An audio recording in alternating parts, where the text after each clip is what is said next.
thanks for your perseverance with us today. We've got a fantastic panel lined up for everybody. I've been asked to do some opening remarks. I'll run through a few quick slides. This is actually the second CEO Forum, but it's the first of its kind.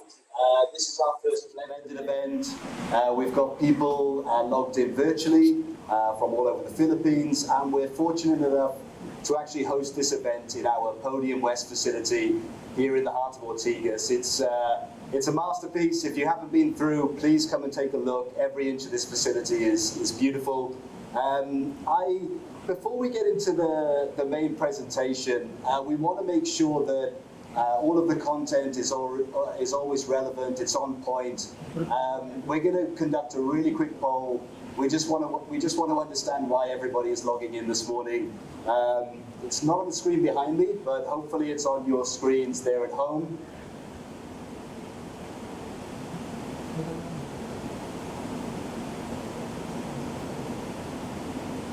Okay, so we'll just give you another few seconds to respond. The results in.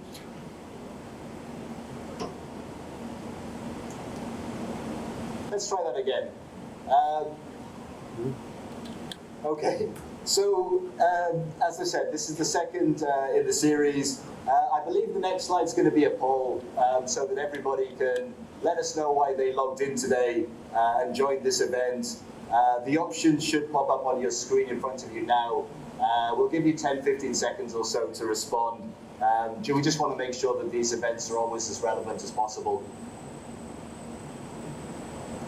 No? Here we go. Fantastic. So I'll let you quickly read through those yourselves. Sadly, you guys here in Podium won't be able to participate, but we'll hopefully have a chance to speak to you all individually. Another few seconds. Okay, I think the results are in. And the winner, according to by my team, is leadership strategies. So it makes a ton of sense. And given that, I think we've got the best possible guest lined up for you today. Okay, I've been asked to put together a really quick deck. I don't want to encroach on too much on anybody else's time, so I'm going to make this snappy. But I've been asked to really quickly talk through I guess the challenges that KMC specifically have faced, and how we as a company have led with resilience. And the first thing that we had to do as a company was really go back to why we're in this business, why we get up every morning and do what we do. And that's our vision statement here in front of you. So we wanted to continue to create innovative workspaces and reach as many members as possible. So with that in mind, what were the specific challenges for KMC? Well, the lack of foot traffic in our sites, probably fairly obvious why we had that challenge. The lack of public transportation, coupled with the lockdowns, the quarantines, old news, right? But obviously, this meant that there was less on-site support required for our clients. And this was a little bit nerve-wracking. This led to employee anxiety, not just around job security, but also, am I going in and reporting in a safe environment every day? So these were some of the problems that we had to tackle. We had to keep an eye on the cost savings, of course, tighten the belts, and we had to make sure that the business continuity plans that we had in place were effective, that people could not just work, but they could work productively wherever they were. The decisions that we made, some bold, we had to make sure that we could also justify that to our shareholders, and I'll talk a bit about that in the next slides. So first things first, had to make sure that people felt that they were coming into a safe environment. I feel like we were 100% thought leaders in this space. We were the first, for example, to introduce hospital-grade UV technology. We have the health declaration forms, which I know everybody here would have filled out today. Obviously, that allows us to do effective contact tracing. And also the touchless access. We moved away from the fingerprint biometrics, replaced it with the access cards. Social distancing, for those of you who are here in Podium with us today, you'll see a number of signs on the seats, arrows in the corridor, making sure that we're obeying all of the social distancing rules. One thing that's been with KMC ever since I joined is the nurseceptionist, and I think we've been very, very fortunate, I should say, to be really ahead of the curve in that respect. We've always hired nurses as our customer experience people, just in case, right? And it really paid off over the last 9 months. We've been able to put together very, very effective health teams, and we've got the COVID hotline, et cetera, as well as that on-site primary care. The other thing that's run through the company's DNA for the 10 years I've been with the company is health and wellness. And you'll see on my engagement slides later, that's something that we've really tried to push more and more. Obviously, health and wellness more important than ever before. So we've provided a safe environment in the offices, but we talked about the problem, and the true issue was public transportation. So how do we tackle that? That's where SWAT came in. So SWAT Mobility are a smart transport solutions company based out of Singapore. We partnered with them. You can see here, that's a KMC driver in a KMC van, but they came in and provided the technology. And I think the best way I can describe SWAT is essentially a school bus for adults. It picks you up outside your village, outside your condominium. We're proud to say we've increased the number of pickup and drop-off points from 55 initially to 2,000 plus today. And it's an end-to-end service. It'll take you from your home to the building lobby. And the people that you're riding with, they're in your own work bubble as well. So there's also the health benefit. Next slide, please. I talked a little bit earlier about justifying everything to the shareholders. And one thing that we made a conscious decision as management at KMC was to, and I think this was at the first Ask the CEO event when COVID hit, we made a very, very bold statement to our employees that nobody was going to be redundated or furloughed because of COVID-19. Now we had to back that up. And here's a few ways that we did that. So I mentioned earlier, less on-site support, less foot traffic. On the other side of the business, KMC Teams, or the staffing side of the business, it was growing like gangbusters. And we made we saw this as an opportunity, not only to justify retaining all of our employees, but to also upskill them. So you can see one client in particular, Zoom, who we're using for this forum today.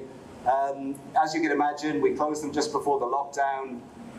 Their requirements then doubled and tripled in light of COVID-19 and the impact it had on their business. And we had a commitment to fill those roles within a strict SLA. So how do we do that? We took some of these customer experience folks from the reception desk, we upskilled them, we familiarized them on the platform software that we use internally for talent acquisition. And what was the upshot? Well, first, we increased our efficiency rate by 30%. We reduced the turnaround time by a third. This meant we could invoice our clients a little bit quicker, or clients rather, a little bit quicker. The money came in quicker, improved cash flow, improved stability, and really helped us justify these decisions to our shareholders. A lot of these, the KMC Teams accounts that came on board, a lot of them were multinational companies. They had strict global regulations, I guess, around return to work, when that would happen. And because of that, we needed to find a solution to allow the employee, again, I'll use the word productively. Anyway, we had to make sure that they could work effectively from home. And that's where we designed Casa by KMC. So a lot of the senior folks from the tech services department, etc., they really drove this effort in ensuring that we could bring office-grade infrastructure into the employee's home. Bandwidth, hardware, and ergonomic furniture, for example, and some nice add-ons as well. This meant, again, in terms of how we justified that to the shareholders, a lot of the accounts that we were speaking to that didn't feel that they could start just yet in the Philippines now knew they could. We could start sooner. We could keep the revenue ticking over. Next slide. We also, not all of our employees could work effectively from home, no matter what we did, despite Casa by KMC, too many distractions, not enough space. We needed to provide another solution, and that's where the hub and spoke model came in. we allowed our employees to work near home. They didn't have to come into our headquarters in Piccadilly Star Building. They could access any one of the 26 KMC locations and again, enjoy the fast internet and everything else that comes along with it. Next slide. Here's the footprint. As you can see, we're very happy with hindsight that we expanded the footprint in some of those fringe locations like Kessel City, Mandaluyong, Alabang in particular. Next slide, please. So I'll make this really quick. I don't want to dwell on this because I think the person after me is going to do a much better job. But again, I mentioned the health and wellness being in the KMC DNA. We didn't want to give up on that. We wanted to make sure that we could still reach our employees, and we have regular classes weekly, as well as tutorials about best habits in terms of eating, et cetera, but we also use these webinars and events just like this one to really keep everyone within KMC aligned. Like, it really helped them understand why we were asking them to do a specific task that might not have been in their original job description. So I think that engagement has been very, very successful. I'm now going to hand you off to a man who needs no introduction. He's an absolute veteran in the BPO industry, now author of his new book. And without further ado, I'd like to invite Maulik Parekh to the stage. Thank you.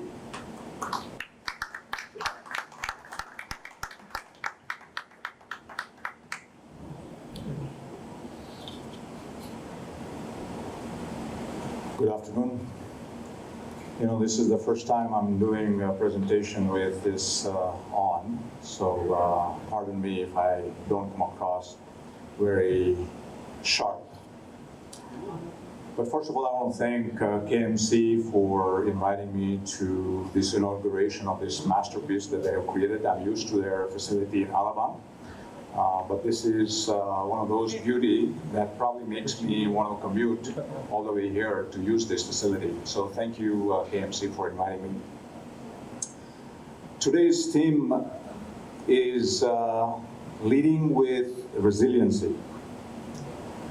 And there is a lot of misconception about leading with resiliency and what it means. We often refer to leading with resiliency to how we react after we get hit by an iceberg.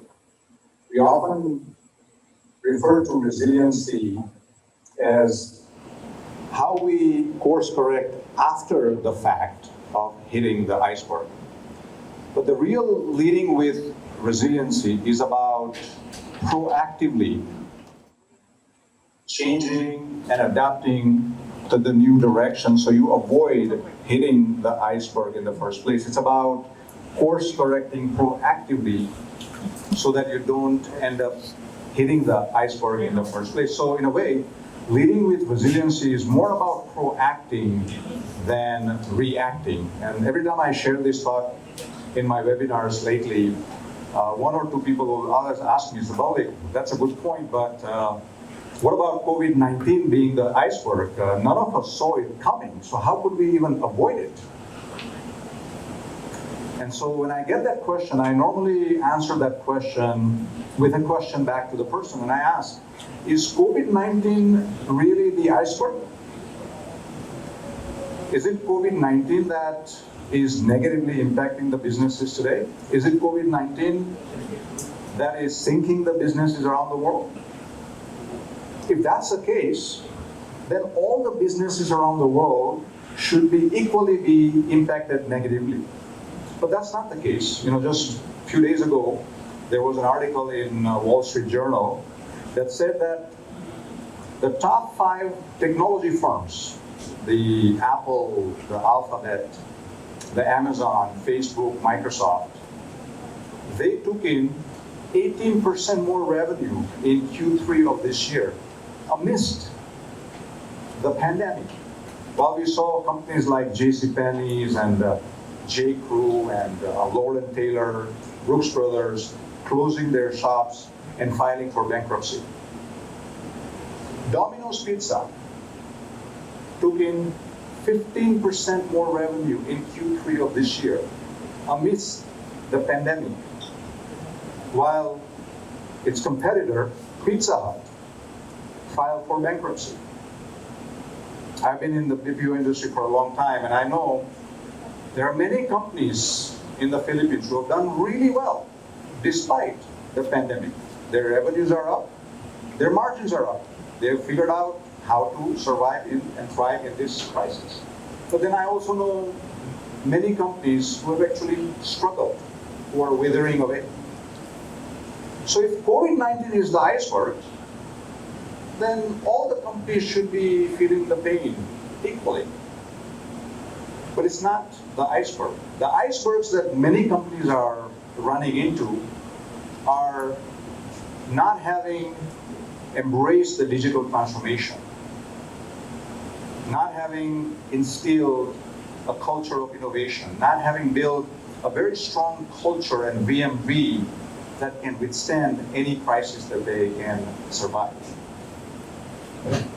So I want to share with you in this presentation 5 things companies like Apple, companies like Domino's Pizzas are doing to be resilient, to lead with resiliency, and to future-proof themselves. Before I talk about the 5 things they are doing, I want to take you step back from the COVID-19 situation because we are very close to it. It's almost like we are looking at a masterpiece and our nose is touching the masterpiece and it looks all very foggy. So it's important for us to take a step back and look at where the world is going. And I want to talk about 3 very powerful forces, very disruptive forces that will impact all of our professional lives over the next 10 years. Go to the next slide. Go back to the COVID-19 slide. So this is an important slide. I love this slide because it shows you that most of our energy and effort is now in what we call the urgent and important quadrant. COVID-19 is urgent and it's important. So obviously we need to spend a lot of time. But I think it'll be a mistake for leaders to spend all of our time and effort and energy fixing the COVID-19 crisis. We need to take a step back and also look at some of the other disruptive forces that are gaining strength, they're gaining momentum. And I'm talking about artificial intelligence. I'm talking about digital natives. I'm talking about the gig economy. You know, I was a CEO of a BPO company until March of this year. In the last 3 years, I noticed all these 3 forces gaining momentum. I saw AI infiltrating into jobs and processes. I saw digital natives storming the workplace and turning it upside down. And I saw the gig economy not only changing who gets the job done, but also when, where, and how. It's very important for us to take some time and also invest our effort, energy into what I call not urgent. They're not urgent issues, but if you don't take care of them, if you don't spend your effort, energy preparing for them, they will become urgent at one point.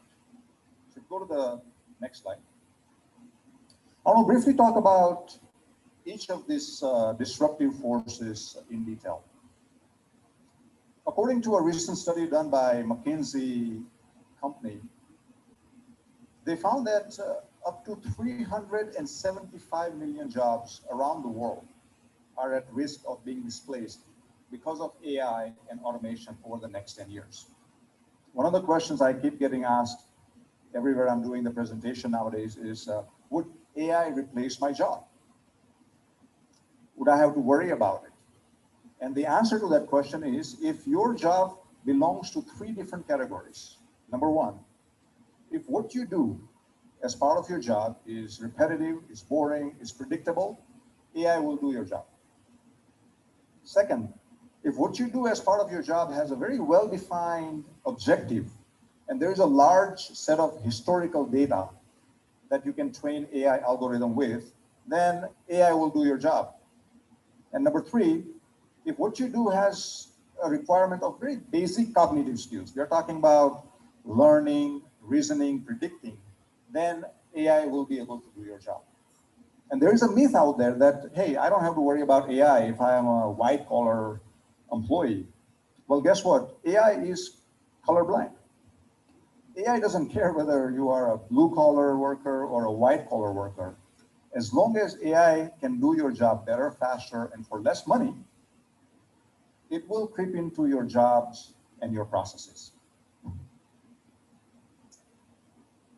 The second topic I want to talk about is the digital natives.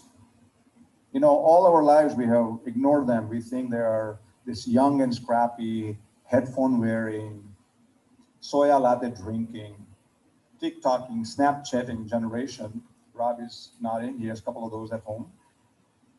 But if you look beyond that myopic stereotype about them, we must understand them because there are three very important reasons. Number one, Gen Zers are now the biggest generation in the world. 2.47 billion people. Millennials follow them very closely with 2.4 billion people. Number two, by 2030, when the last batch of baby boomers will be walking away from the workplace, retiring, 2/3 of the global workforce will be made up of Gen Zers and millennials. We see them today as the interns or the entry-level employees, but in 10 years, they will be occupying positions of power and influence.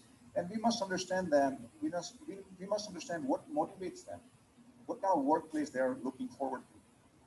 And number three, they're a different breed altogether. For three reasons. They want to work with the latest technology. They're entrepreneurial, more so than any other generation before, because guess what? Nowadays, if you want to start a digital business, what do you need? You just need a smartphone, a PC, a tablet, and internet connectivity. So there is almost no barrier to entry to become entrepreneurial nowadays. And the companies who can create that culture will be able to retain these employees. And the companies who would not be able to, they'll be seeing these employees walking away and either going on their own, starting their own startups, or working for companies like Google and the Amazons where they feel they can be entrepreneurial. Go to the next one. The gig economy. In my opinion, out of the three forces that I'm talking about, the gig economy is probably the most powerful one because it is fueled by our innate desire as human beings to go for freedom, not only in our personal lives, but also in our professional lives. There was a study done by Upwork, which is one of the leading freelancing companies in the world, and it found that more than 50% of the US workers will be part of the freelancing economy by 2030. That number is around 35% today. So clearly a remarkable growth between now and 2030. That growth rate would be even higher in countries like the Philippines and India and China because the population is younger. And we need to pay attention to this trend because if our employees can become a freelancer and pursue their own career without having a boss, why would they want to come and work for you? What kind of changes you will have to do in your jobs, in your workplaces, so that these young people would want to continue working for you? So the gig economy is an important force that will play out over the next 10 years. One of the myths that I see about the gig economy is that it only applies to blue-collar workers, or it only applies to the Uber drivers, or it only applies to the dog walkers or the virtual assistants. That's not the case. 45% of the people who are involved in the gig economy are trained, highly skilled professionals. They are in the business of IT, business consulting, marketing, accounting, legal, you name it. So it's not just impacting people who are driving you from point A to point B. It's not for people who are walking your dogs or supporting you virtually. We're talking about people with advanced degrees now jumping into this bandwagon called freelancing economy. In fact, as part of my research, I came across a couple of graduates of Harvard Business Schools and a graduate of Harvard Law School who decided to leave the traditional employment and jump into the freelancing economy. So it's very important for us to understand how these three forces are coming together and will play out over the next 10 years. And the reason I like them all together is because right now they're feeding off of each other. And that feeding frenzy is expected to peak over the next 10 years. And if you're in a business, which we all are, then what's the weather forecast for you? It's a perfect storm. So you better be ready on how to prepare for that perfect storm before it happens. So how do you go about thriving in this world? What are the likes of Apple and Amazon's and the Domino's Pizza are doing to future-proof themselves to thrive in this changing, disruptive environment? There are 5 things they are doing that we can all learn from. Number 1, they know that the future is digital and they must transform their business. And we are not talking about future being digital, meaning you need to go out and buy the most latest and greatest technology. We are talking about starting with the solution that you are trying to create for your customers and your employees, starting with what value creation you are after for your employees and for your customers. So business transformation, the digital transformation is not about technology. It's about creating value for your employees, for your customers, and your stakeholders. Second thing these companies are doing is the future is meaningful. Instill a purpose. You know, a lot of these Gen Zers and millennials are purpose-driven people. Before they come and work for you, they want to know what cause you are committing to before they would commit to your brand as a customer or as an employee. They want to know what you stand for as a company before they will stand with you. So you have to ask yourself, do I have a bigger purpose at my business than just going after the top line and the bottom line targets that I'm after? Are my employees signing up for something that is larger than them, something that is larger than their life? The third thing these companies are doing is the future is boundless. And it's important to unleash innovation within your company. It's important for you to be the disruptor versus being the disrupted. It's important for you to create a culture of innovation, have a right strategy, and execute it flawlessly. One of the good examples of that is Spotify. Spotify is one of those companies where it's not only CEO who is coming up with these innovative ideas and then telling the team what to do about it. At Spotify, almost every employee is expected to come up with new ways of solving customers' problems, coming up with new ways of creating value for the customers. So you have to ask yourself, who in your company is in charge of innovation? If it's just one person, then you got it wrong. Almost everyone in your company has to be involved in creating innovation and instilling innovation in your organization. The next one is, the future is new. Inspire learning. Over the next 10 years, many of your employees will go through a need to upskill themselves or reskill themselves because their jobs are being changed. Some of the jobs are becoming obsolete. Almost all of your employees would need to know how to work with AI. So you have to ask yourself, do you have a right strategy on how you're going to take your workforce from today to the workforce that you need 10 years from now? Great examples are AT&T and Amazon. Both of these companies have invested millions of dollars over a 5 to 7 year program that is taking care of their upskilling and reskilling needs for their employees now. We are not Amazon's and we are not AT&T. We don't have millions of dollars, but based on the type of company that you are a part of, you have to ask yourself, do you have your strategy around learning? How are you going to take your employees from where they are today to what you need them to be doing? We talked about that. I think Thomas covered that even during the pandemic, you reskilled your employees to go from whatever they're doing to the program that was generating more revenue. That needs to happen on a regular basis for you to continue thriving over the next 10 years. And the last thing these companies are doing is future is fun. Enjoy the expedition, right?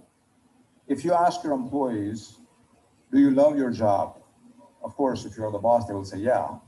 But if they were to do this anonymously, would they really say that they love their job? You see, the next 10 years are going to be very difficult. They're going to be tough, stressful.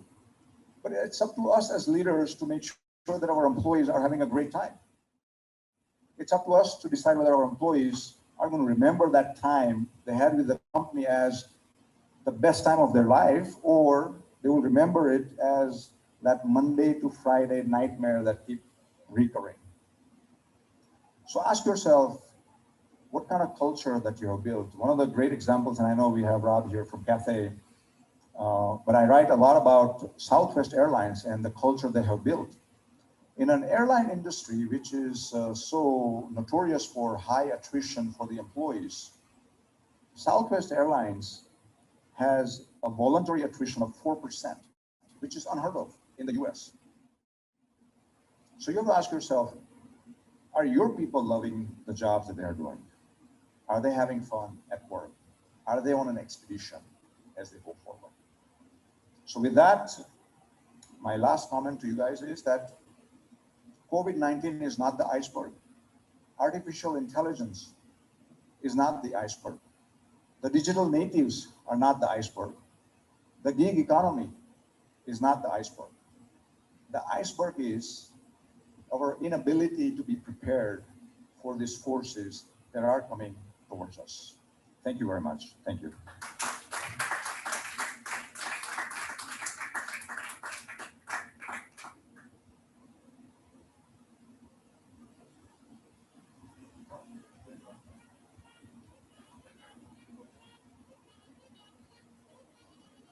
Let me do it. Let me do it. Another round of applause for Maulik. I have not heard a physical round of applause for a long time, so I wanted to hear it again, right? So I feel future-proofed. Thank you so much. But since you told me that the world is moving so fast, then I'm safe for the next few days, right? Just for the next few days, guys, you're going to have to get his next book. You're going to survive the future. Okay, we're going to have a panel now. And this is what I'm looking forward to, because I'm not speaking, I'm going to be listening and engaging. Yes. And of course, we have Maulik himself, our keynote speaker and author of Future Proof Your Career. I was just intrigued by your background. You said that currently you're child-proofing your home. Maulik, what does that mean? Your home needs to be protected from your children? I got two very young ones at home. Okay. So what does it mean, child-proof, by the way? We're all wondering. Child-proof your home. Child-proof is making sure that there are no sharp edges. The table, very simple things, not as complicated as future-proofing. Making sure that there are no places they can run into that can, hurt them. That's mainly. Okay, we have the country manager for Cathay Pacific Airways, formerly also country manager of Indonesia and Italy, right? But an HR practitioner at the core of his being. Please welcome Robin Bradshaw. Thank you, Anthony. Thank you for KMC for having me. And finally, the CEO and co-founder of KMC Solutions, we have Michael McCullough. Thank you for joining us. Thank you.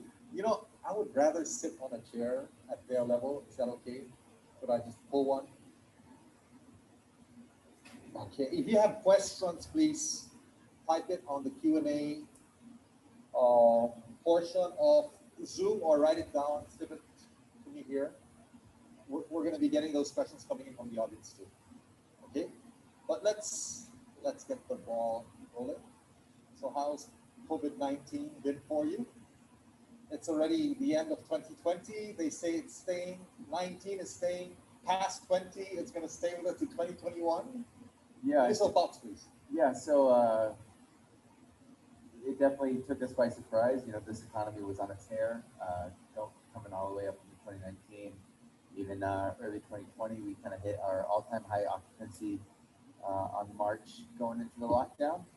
And we were lucky to sustain these last 8 or 9 months and again, pivot the business a bit.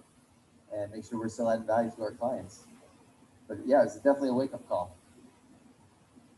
A wake-up call, caught us by surprise, but still surviving and thriving. We'd like to know more of your secrets in a while. Yes, Brad? Oh my God, the airline industry. Thank you. You know, Brad, it's time for us right now because he's not flying. Thank you, Anthony. It's KMC, thank you very much for having us here. As a representative of the airline industry, 2020 is one of those years that you kind of, you get rarely and you want to get through. What's different about 2020 and this particular pandemic, I think, is the tail. For previous pandemics, whether they're SARS or the global financial crisis or September the 11th, things have bounced back quickly. And this isn't happening this time because of the various second, third waves, the lack of kind of vaccines, etc. So our industry is talking about a 4 to 5 year recovery, and that obviously changes our approach on a day-to-day basis, on a week-to-week and month-to-month basis. Still think it's possible to be successful, to thrive, and Maulik raised a lot of fantastic points, which we'll let me come back to in terms of how we've been responding to that. Maulik, 4 to 5 year recovery. A lot of us don't have 4 to 5 years. I think as leaders, we have to do both, right? We have to manage what's happening now, the urgent and important quadrant that we are in. But at the same time, we have to also think about once this COVID-19 crisis is completely gone, what are some of the other forces that will be playing out in our lives? And are we preparing for them as well? So, the way I look at it is I think we have to obviously do everything possible to make sure that the COVID-19 is under control. We're thriving, we're surviving, but we have to also have a game plan on what's after that.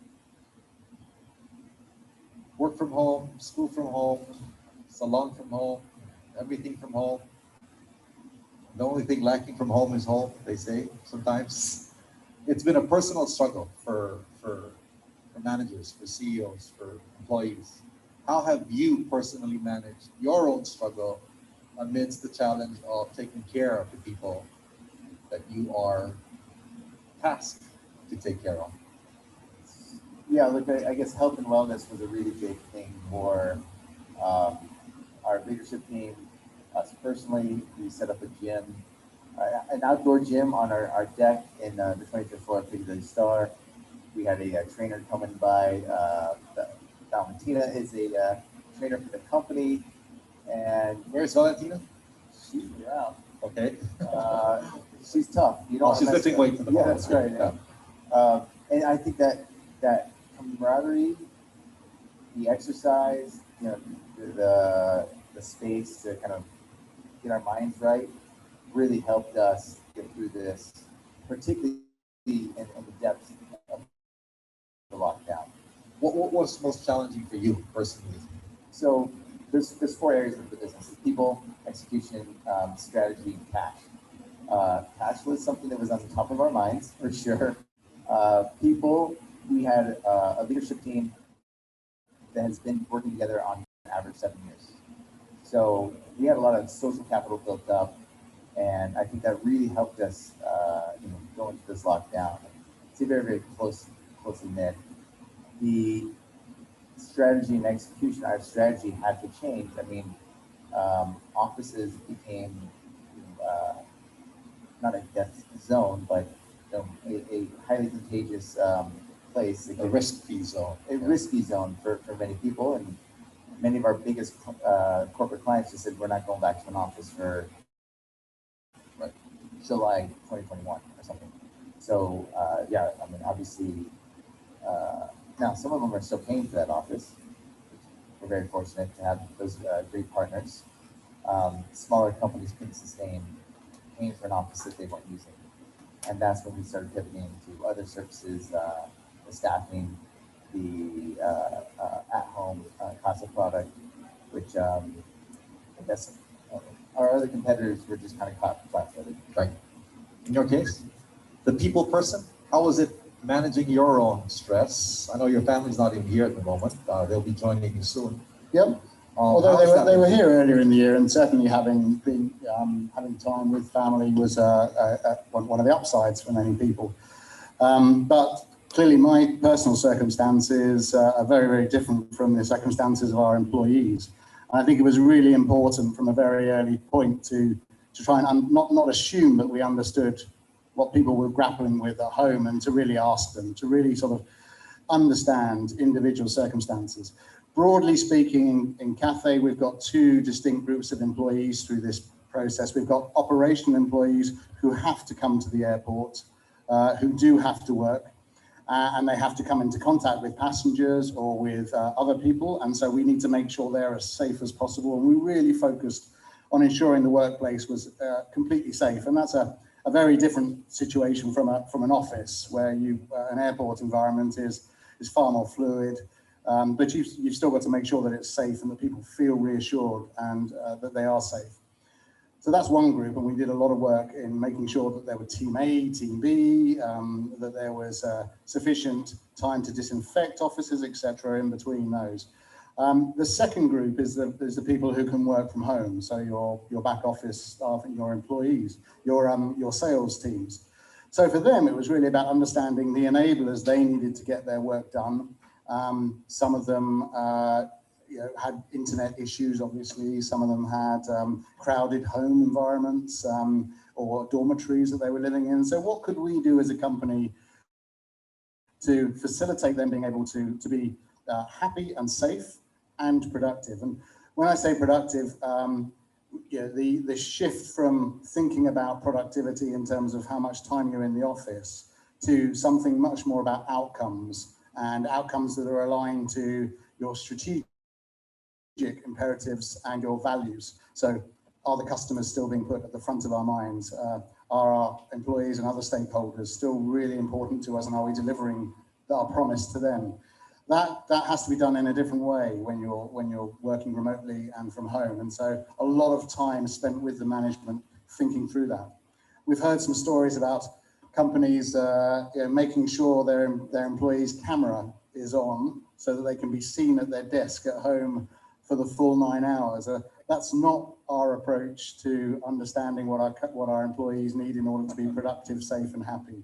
So we completely shifted towards much more sort of productivity, outcome-based and value-based outcomes. Besides a lot of the employees, well, I've heard of 9-year-old kids who have pre-recorded, videos of them studying. I heard that too. The teachers have no idea that they're out playing, right? So it doesn't work that way, right? Yeah. How about in your case? They say, guys, that he timed it all. He left his job officially on March 31 and became an entrepreneur on his own. Yeah, I mean, I did not plan it that way. The transition was planned for almost a year. Miguel can attest to that. He's my witness here. Yes, but it was, you tested that? You tested that? Okay. Yeah. He left pretty much at the same time. Okay. So you both planned it. Okay. So we both planned it together. what we're saying is that your circumstances is completely different from those who had to continue on. So how was it for you personally? Well, I'm still an advisor to the chairman of the board, and so I'm heavily involved in making sure that the company is doing well in Spiro. One of the things that in addition to what Mike and Rob shared, the key point that I highlighted to them was making sure that the employees are pacing themselves, because what I noticed as this crisis hit us in March of this year, everybody worked extremely hard to make sure that the employees were taken care of. In our cases, the clients were taken care of. But then, as to Rob's point, typically we don't see a long tail with any of the crises in the past. In this case, we did. And so one of the things that we kept telling our employees that this is not going to be done in the next 2 weeks. So make sure you're pacing yourself. Make sure that come June or come October or come December, you still have enough stamina to continue doing what you're supposed to do. So even as an advisor, I'm heavily involved in making sure that the employee welfare is taken care of in the company. And the key message is, let's make sure that this is a long-term crisis. We need to pace ourselves and have a clean head, because as leaders, if we are walking around like a chicken with the head cut off, we won't be able to think clearly on what we need to do for our employees. Gallup has come up with so many surveys again and again and again, and no more than just 30% of the world's workforce consider themselves connected with a company. No more than 30%. That was pre-pandemic. And everyone's talking about how challenging it is to remain connected. For you personally, as a manager, as a leader, what do you think is the key to not just connecting, but perhaps reconnecting at this time of crisis? Anthony, I think some of the principles around connection and engagement hold true whether you're in a pandemic or not. Making sure people really clearly understand the purpose of the company. Maulik mentioned it earlier. It's a key point. Perhaps even more important in a pandemic, when you're sitting alone in your home in front of the screen, to really understand why you're doing that, to understand what is driving you, what's your personal drive, as well as what the company drive is, and are you aligned? And then I think it's about communication. So we communicate a lot more perhaps now than we do on a regular work environment, where you have the water cooler type conversations, those impromptu conversations. Without those, you can use the technology. We use Teams, but there are other platforms to kind of simulate some of that, but it doesn't really replace it. And so far more in terms of structured communication, we have nice routines, allow people to understand the expectations, how that aligns to purpose and to values, and then allow them to just get on with it. So not be looking over their shoulder all the time. I think those are the kind of keys that we found has been successful in communicating. Yeah, we were very much a physically connected team. We loved the water cooler experience. The HQ had a bar at the Sky Deck. It was a very social, physical place for us. And you can cry now. Yeah. The bar is still open. It was a safe haven for many expats stuck in the country. We continue to have events. A few people of those events are here today, and yeah, look. Which means not everything has to end, right? Nothing. Not everything had to end. Obviously, we had to tone it down a bit, and but we're starting to see people miss that physical interactivity, and we're starting to bring it back. Roughly 50% of our workforce is back in the office. We feel that we're going to have to lead and be the change leader and thought leader on getting back into an office. We're not saying you got to be there 9 to 5 every day, but we definitely want to see you in the office once or twice a week, or working at one of our other locations once or twice a week. So you are a leader in that field, because you got my team back. There you go. I was out for 6 months, and because of KMC, my team is back. Not every day, but at least we're getting back to it. And we don't think it'll have to be every day again, by the way, but a couple times a week. I was really impressed with how, people figured out a way to adjust to the new normal of working digitally with others, right, online. But one thing I think companies need to probably do more of is not always connecting with your employees about what they're supposed to do, not having meetings only about the work, but if they had a lot of events about their corporate social responsibility or the purpose, then even through online, that purpose needs to be alive. Our employees, no matter how far they are, must feel the heart of the organization. The malasakit we talk about here in the Philippines needs to even go through the digital channels that we are communicating our employees with. I've seen a couple of examples of that here, given the recent typhoons. Some companies really took advantage of, the opportunity it gave them to give back to the community. And their employees who are sitting at the home, they have a lot of time to give back to the community. They have a big heart. How do you give them the avenue? How do you give them a channel to give back to the community? If the companies can do more of that, I think that's one way to connect with them. Yeah, I completely agree with that. As two examples, we had a kitchen fully stocked of food here in Manila because we fly 7 times a day under normal circumstances. That food was all there ready to be used, and at short notice it was no longer required. And so we were able to, and this was sort of something that sort of came from within the team, to be able to distribute that to the volcano, the post-volcano families down in Taal and in Batangas region.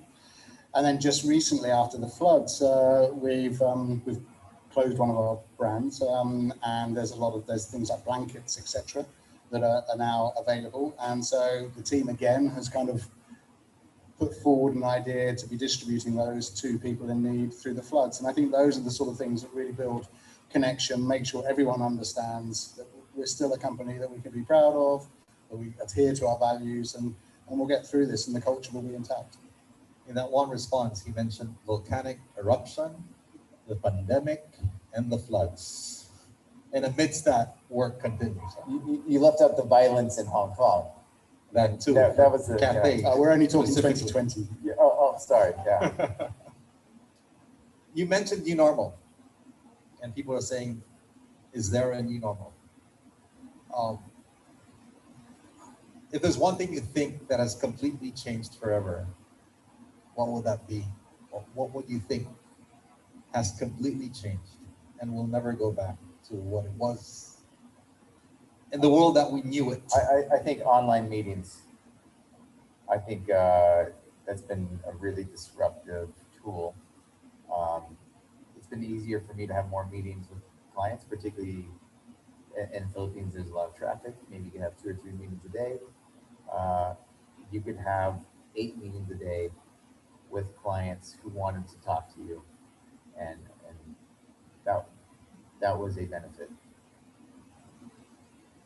I agree with that. I think one more thing personally for me, and while I'm talking to friends, they're saying the same thing, is that one of the blessings in disguise is that they found renewed joy in being with their families. We were not given a choice to do anything else. We were stuck at home.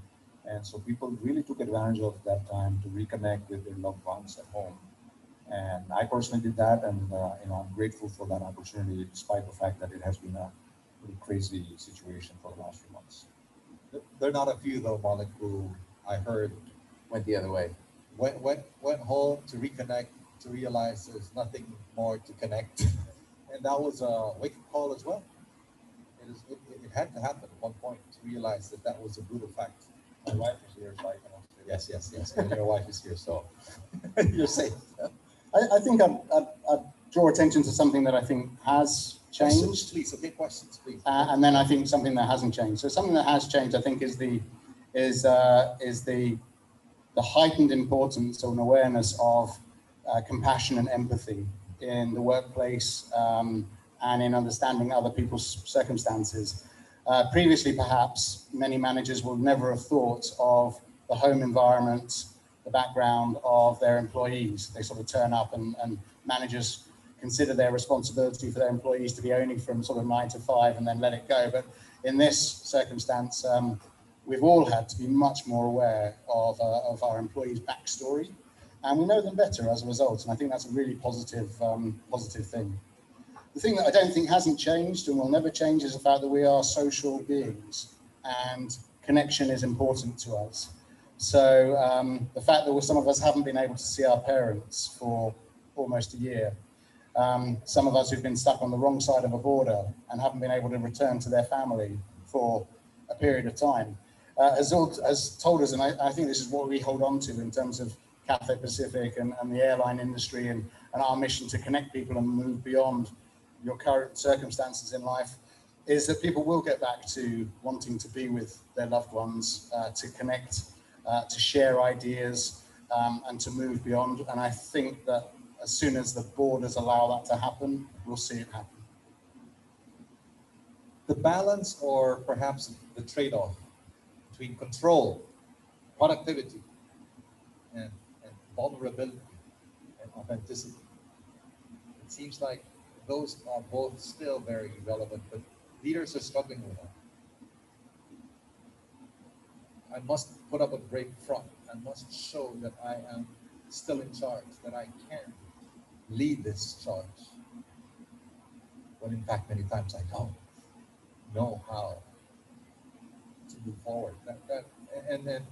This was shared, I think, by someone earlier. By becoming vulnerable as a leader, it allows followers to step up and take influential and leadership roles. So, could you comment on that? I think one thing this crisis made us realize as leaders is that in a realistic world, we don't have 100% of the information to make the decision. When this crisis hit, I was still at Inspiro. I remember those days, and we didn't have all the data points, and we still had to make decisions about how to take care of our employees, how to take care of our clients, how do we continue the business as it is. And so one thing that we can all learn from this experience is how do we be comfortable with ambiguity and still make decisions?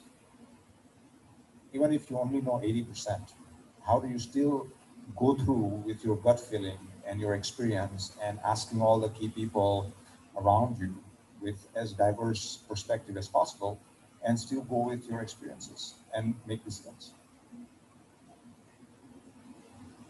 So So ambiguity, right? how to live with ambiguity? Yeah, I mean, we had a lot of ambiguous dates and information. Every time we thought the economy would open up, another 2 weeks, another 2 weeks, another 2 weeks. And it was a Groundhog Day for many of us. Initially, we've always been very transparent with how we were financially. And again, I think that allowed some of our executives to really step up. The whole sales team stepped up to help with collections. Finance came together to help with collections. And facilities came up and they were shutting off every single light bulb. It was a team effort, and it was really good to see everybody come together these last 8 or 9 months. So you added another word there: vulnerability, authenticity, transparency. Yeah, I'd back up, Mike, what you said there. I think the transparency thing is really important. We've gone through a very difficult period, and we have had to make some redundancies recently. And I think treating the team as grown-ups and being honest and open about the circumstances, and that we don't know everything. We don't know when the recovery is going to happen. We don't know how quickly things will bounce back. We're going to be asking our customers for their views on that. I think the voice of the customer really has to be paramount in all of this. Don't pretend to the customer or to your employees that you have all the answers, and sort of crowdsource some of the way forward in terms of the data points that you're going to need to make those decisions. But then just keep being transparent. I think it's really important. You mentioned your sales team and your management. Once they understood a situation, being able to make a contribution towards it. That's absolutely right. I think if you are open about where you are as a company and as a group, and then you open up to ideas, then you'll find some absolute gold amongst your team and amongst your customers in terms of how to help go forward. But it has been stressful for a lot of leaders. Question here about balance, work-life balance. Apart from running and keeping the business alive, you're also pressured with reinventing the business at the same time. So how do you personally see, what is your approach when it comes to work-life balance? Okay, so no one answers this question because no one has balance? Yeah, no, look, I think I have a fair perspective on work-life balance. I'm running 2 companies. Sometimes I feel like I'm working 16-hour days. Sometimes the company is running itself. And I'm very fortunate for the management teams that we've put in place. So I told the team in July, I flew home to the States. I kind of took a 6-week mini vacation, still connected, but for 1 week I disconnected, and I kind of needed to search, what is the future? Like I need to be thinking 5 years ahead and not, the daily fires. And it was good to get some perspective on both life, how I want to live that life. Life is short, not being connected to your friends or family. And it was a good chance for me to kind of disconnect and see where the future of this business was going to go. I think it's humbling for many of us to realize when we leave, it's when the team actually is more productive. Sometimes that's very much true. More. Yeah. Yes. I agree with Mike. I think the hardest thing for a leader to do in a crisis like this is to take a step back, right? Because you feel that you are responsible for the lives of the employees, the health of your business, you're carrying all the stress, and yet you have to keep reminding yourself that you're also responsible for making sure these employees have a job with your company 5 years down the road, and that your business is still healthy 5 years down the road. So in order for you to do that, you just have to do exactly what Mike did. You have to take a step back. And even though it may feel like, I can't believe I'm doing this, or you feel guilty about it, for the future of the company, you still have to create that discipline in you to be able to walk away, disconnect, and think about where the world is going 5 years down the road. I think as a leader, you need to help your teams reach that balance too. And as an individual, as a leader, you're balancing all of those different priorities, those 4 elements you mentioned, like cash being obviously top of them, initially at least. But over the longer term, your responsibility has to be to make sure your team also get that balance. And so I think making explicit the permission for people to turn off, to be taking rest on their weekends, to be having evenings to themselves when they're on holiday, make it explicit that they are genuinely disconnected and that we won't be bothering you unless it's an absolute emergency. I think these are roles that you can be proactive in sort of in setting the tone, and you have to role model that behavior yourself. So even if you've got an idea at 10 o'clock at night and it's burning through your mind, hold off that email to your employee until the first thing in the morning, because otherwise the expectation is that they're going to need to reply to it straight away. So just some practices that you would expect of your employees, and you set their permissions for employees, can also help you as an individual and a leader set your own boundaries too. How about the balance between being a go-getter at this time, seizing the opportunity that you see in front of you, but doing it with grace and empathy and sensitivity? Again, something that every leader struggles with. Maybe you have a quick advice to all of us. One our investors, AIGF, instilled a sense of values that whatever we do, we have to look respectable. Because when this is all over with, our competitors will have different outcomes, and how we handle them, how those clients moved out and maybe moved with us, leaves a lasting impression. And our name, our reputation is on the line there. Whether they stay, right, they go, there's a thinking, it's handling that relationship amidst this change that is so important. Yeah, reputation is something you have to guard with your life.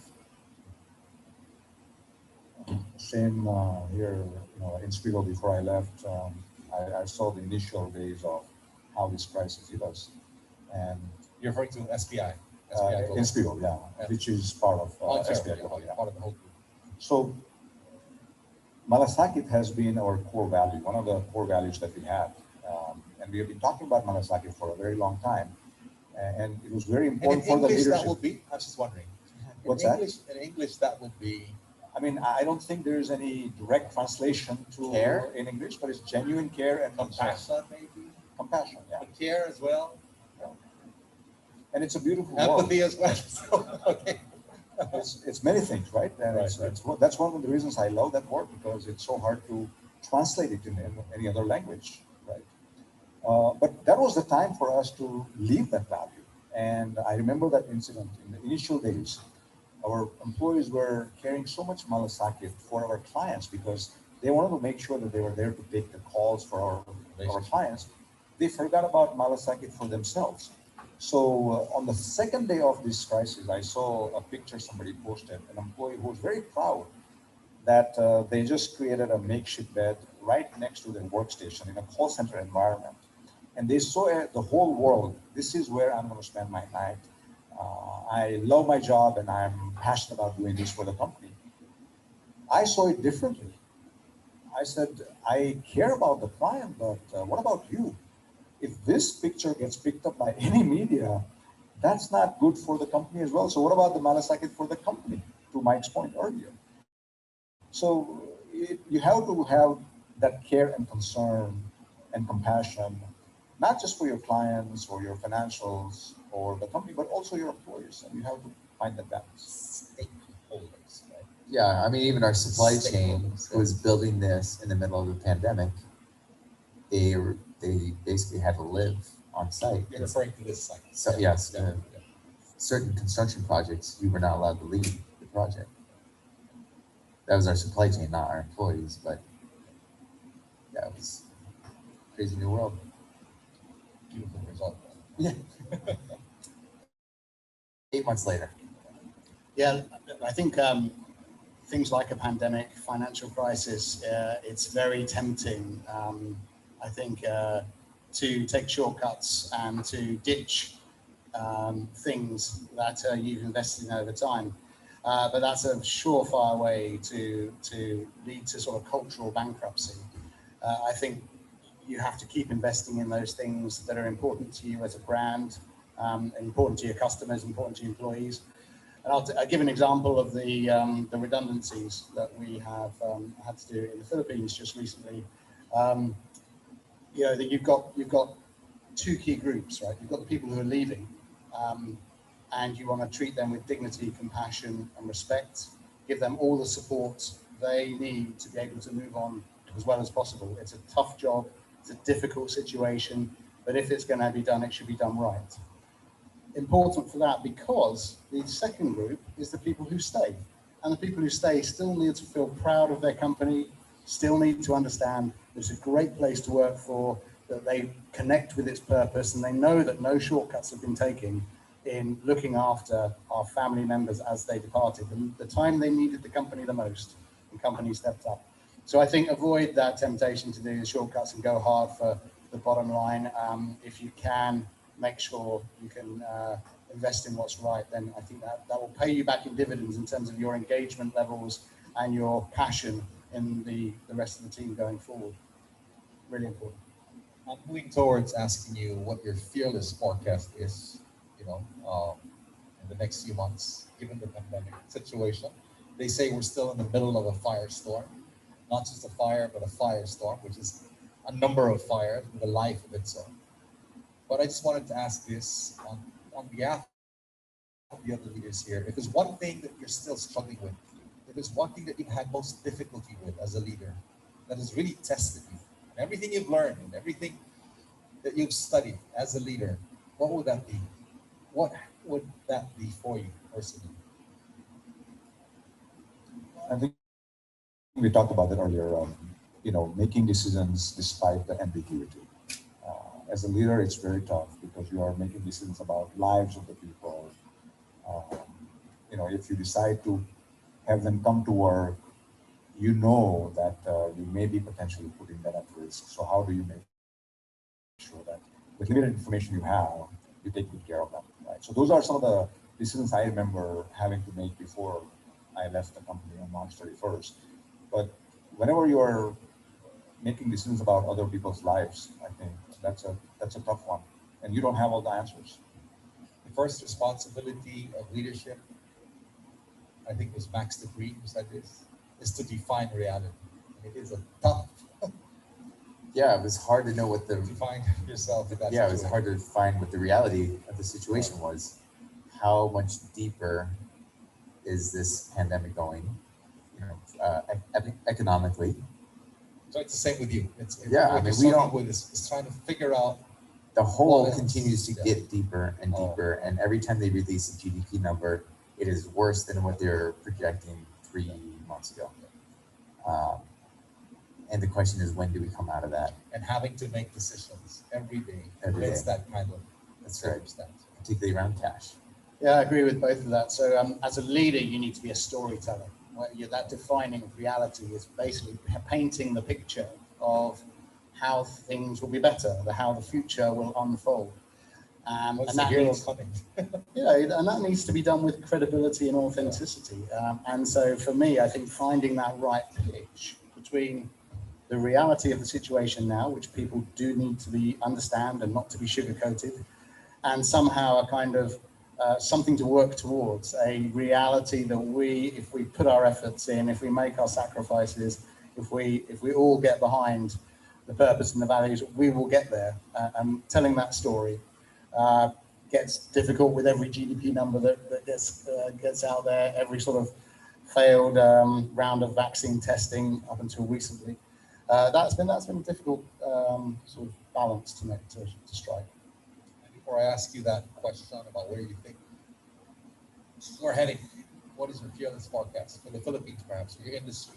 Any questions from the floor? Any more? Are we okay? Are you fine? Just shy. No, you answered it all. You know how it is. You've covered everything. What else can we ask? So, where are we heading? Tell us. Next 3 months, 6 months. What is your fearless forecast?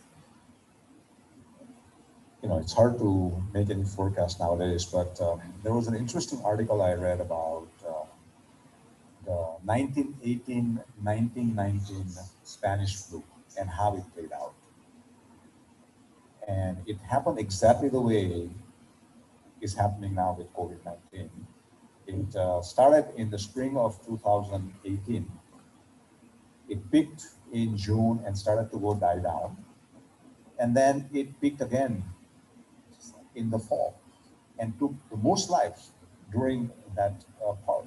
And by summer of 1919, the crisis was gone and people moved on to the new normal and life went back to normal. And if you look at all the predictions done by the medical professionals, it follows exactly that. Every time I watch CNN, Dr. Fauci, who has become now expert on this crisis that everybody believes in, he's been telling us that don't let your guards down because the fall and the winter, they are going to be difficult months for us. And that's playing out right now. But I really believe that, given the vaccines, which we didn't have back in 1918 and 1919, given the medical professionals are so much more equipped with the right tools and resources now, that by the end of summer next year, this will be behind us. And and yes, we will still feel some tail effects over the next 3-4 years. But the crisis as we know it, the way we are experiencing, we are wearing this while sitting right in front of each other, that will be behind us. And we'll just need to work through how to come out of that. And before we come out of that, we'll be feeling the pressures of other forces that will be defining our reality, so to speak. So this goes to a frame, right? Make sure this I is part guess of history. the biggest question is, how do you start unraveling and reopening? It's easy to close. It's very hard to reopen. When do the stickers come off the elevators to say you can only have like 4 people in them? When do you Timing. How do you time? Timing is everything. Timing is everything. I was on a flight in September. They handed these out. They were mandatory. Going to the States, no one was wearing them. Coming back to the Philippines, everyone had to wear it. When does that go away? How do you scale these restrictions back? I saw those astronaut pictures here. I thought that was standard here in KMC. Yeah. The whole suit. Oh, yeah, no. Very early on, we had some people rocking the Tyvek suits, cleaning our rooms. But that was a little too much. Yes, a question here. Okay. This forecast for 1 or 2 more questions? Sure. You could join us. So one of my forecasts would be that I don't think masks are going away. If you look at Hong Kong and Shanghai and Beijing, during the winter months, if you have a flu, you wear a mask. And I think that's going to be part of our lives going forward. I talk that the industry thinks that 4 to 5 years for travel to get back. I'm actually more optimistic than that for somewhere like the Philippines. We have large groups of people, seafarers, service, construction workers, nurses, all these people, domestic helpers. These people will be traveling again soon as the economy gets up and running, and they'll be ahead of tourism coming back in big numbers. They'll be ahead of regular work trips for executives. So I think the Philippines will come back sooner than the rest of the world. But it will depend, as we mentioned earlier, on timing and also when do these things start to be unraveled. And I think that really has to depend on vaccines and the world being able to coordinate across borders on what those requirements are going to be. So is it a digital passport? Is it a chip that is inserted that says that you are safe? This has all got to be worked out, and nations need to work together to get those answers. And I think we're a few months away from seeing some concrete answers to some of those questions. That's interesting that we're all going to be experiencing different pacing, right? Levels of execution. Some will start sooner, other industries will go ahead of the others, other countries will start later, right? And you could be sitting in a group of 6 people, each with his own timing because of where he or she exists, right? Yeah. Interesting. Or some of it is wishful thinking on all of us. We want it back to normal. We want to go back, based on our perspective, right? So that's partly important. Well, you answered the question on work life, but there's one more here about drawing the balance between transparency and preventing panic. That's the question, huh? Yeah. For example, a possible retrenchment is coming up, so changes are to be made in the organization. If the employee asks why, what would you say? So that's the only question I see here because the other one's been answered. So how do you encourage, but at the same time be brutally honest with people? Yeah, look, I think you have to treat people like grown-ups. Treat them like adults. Explain the finances. Point to what else is happening in your industry or in your world. Where there's far too many examples of other airlines taking very drastic action. And ensure that everybody understands that we're not in some kind of magic bubble that's immune to the forces in the world and in the industry. And I think if you are, but you have to do that consistently, authentically, and data-based. And if you do that honestly, openly, consistently, and using data rather than subjection, then actually I think it's a relatively straightforward process to move from that to scenario planning. This may happen. If this happens, then we will make sure that we adhere to our values. We'll make sure that we do some things with dignity, compassion, and respect. And you move the discussion on to the positives, whatever sort of good things can be discussed about that situation, rather than focusing on hiding away from it, pretending it's not going to happen. If I remember right, the leadership in your organization, including you, were the first to take pay cuts. Yeah, absolutely. So as has happened during SARS, during the financial crisis, we as a leadership team take the most unpaid leave, the biggest pay cuts, and we do that as a first step and then sort of roll it out throughout the organization. It's very much a kind of, we're all in this together, and we will all make a contribution towards keeping the company afloat. Anyone wishes to add anything before we wrap up? Just on the same point. So I think transparency is crucial anyway, regardless of COVID, the gig economy, everything that Maulik mentioned earlier. I think you're really doing the employee or member of staff a disservice by holding back with that information. I think whether you're letting someone go because of performance, I think it's crucial they understand why, regardless of the situation. And I don't think that should ever change. This session, by the way, was turned replay. Was it? rewind, play, and fast forward. And with you guys, we thank you for having shared what you've experienced, where you've been, where you are now, and for helping us understand with some hope the brighter future up ahead. So on behalf of KMC, thank you very much. A round of applause once again for our panel. Thank you. Thank you, Rob, Maulik. Thank you. And thank you, Anthony. Thank you very much indeed. I believe there's a couple of announcements to make. Thank you again to everybody that made it here today. I mentioned earlier that Maulik is now an author. I understand that some of his books are actually here. If you'd like to get a signed version, please let us know. I think Tanichi is going to be taking care of sales. So perfect. And we also just wanted to extend a token to the panel today. I believe that April here has prepared. You do it. It's the vaccine. That's it, yeah. But this is the Russian one. The French wine. There you go, Maulik. Oh, there you go. And here's yours, Anthony. Thank you. I can't imagine we'll get away without a pictorial, right?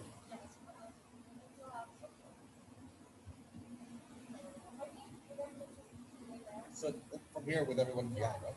Yes. You can all stand. Should they stand or we just stay seated?